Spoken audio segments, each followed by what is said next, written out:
The brain is the organ which controls our whole physical being. Once our brain has been imbalanced, it will then transmit that imbalance throughout the whole body.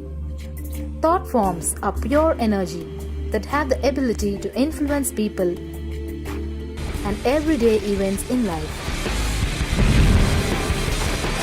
According to science, our brains generate an electromagnetic field which may be measured by such instruments as an encephalograph.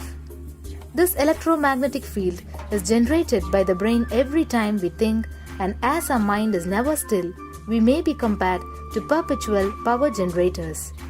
Fear produces nervous disorders. Anger produces headaches and violence. Confused thoughts produce congestion and ill health. Depression causes cancer, tumors, mental diseases, and lowering of the immune system, causing death through own willpower. Our thoughts generate intricate energy patterns which can be detected by sensitive equipment and seen by clairvoyant individuals. These energy patterns are known as thought forms.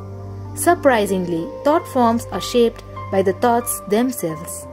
Each of us creates hundreds of thought forms every hour and release them into the environment. Although we cannot see them, the thought forms have as real an existence as any other form of energy. Most people can sense others' thought forms, and a continuous energetic exchange happens between people, about which we are usually unaware.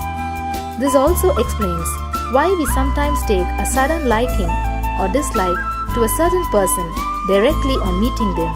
We just catch their vibes.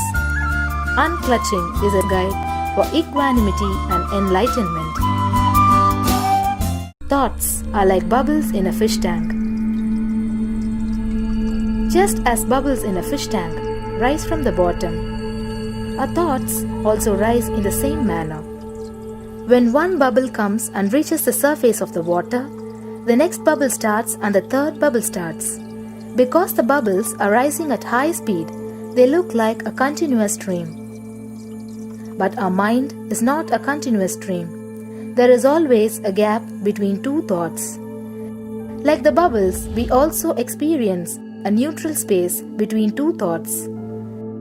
This neutral space between two thoughts is our original state, the pure silence.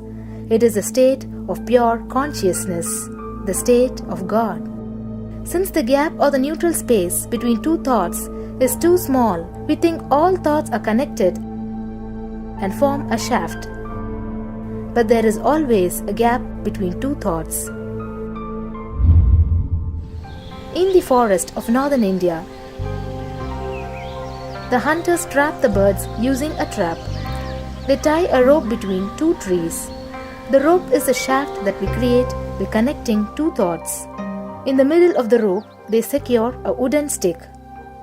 The stick is our mind. The rope is tied at the midpoint of the stick. When a bird comes and sits on the stick, the bird's own weight turns the whole stick upside down. It turns topsy-turvy. The moment it turns upside down and loses its sense of balance, it feels totally shaken and tightens its grip on the stick. It simply holds onto the stick as if its life depends on it.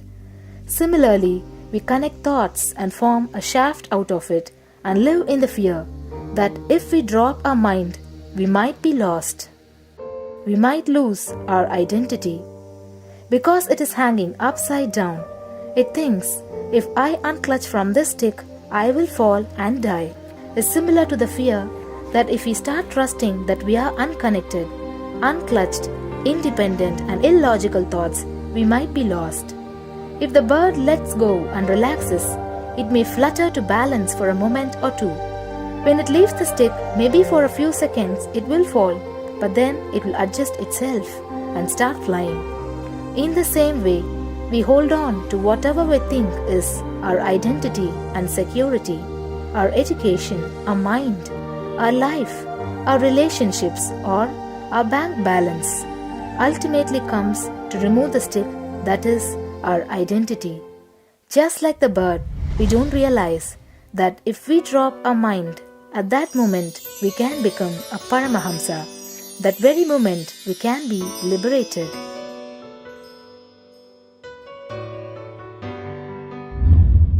In Mundaka Upanishad, there is a story which explains, there is a huge tall tree, and in the tallest branch of the tree, there is a golden bird sitting unclutched from everything in bliss, like Dakshinamurti. In the lower level branch, there is a small bird which jumps from here and there to various branches eating fruits. When it eats a bitter fruit, it feels bad. Whenever she eats the bitter fruit, she sees the bird which is looking above, silently, like Dakshinamurti, and feels, why I should not be like that bird. But unfortunately, when the same bird, when it eats tasty fruit, it forgets the bird sitting above it. In the same way, she keeps battling between branches, eating bitter and tasty fruits again and again. One day, as a small bird flies up higher, and as it reaches near the golden bird, it realized that he and she are the same. There is no difference between them both and realizes her original state. The small bird realizes that she also can be in the same state of the golden bird and become a Paramahamsa. This moment, trust yourself. Don't bother about losing your identity. Just trust yourself and let go of your identity. You will immediately become a Paramahamsa and be liberated. All you need to do is to trust that you're unclutched. Dropping the conclusions you can't be transformed is unclutching.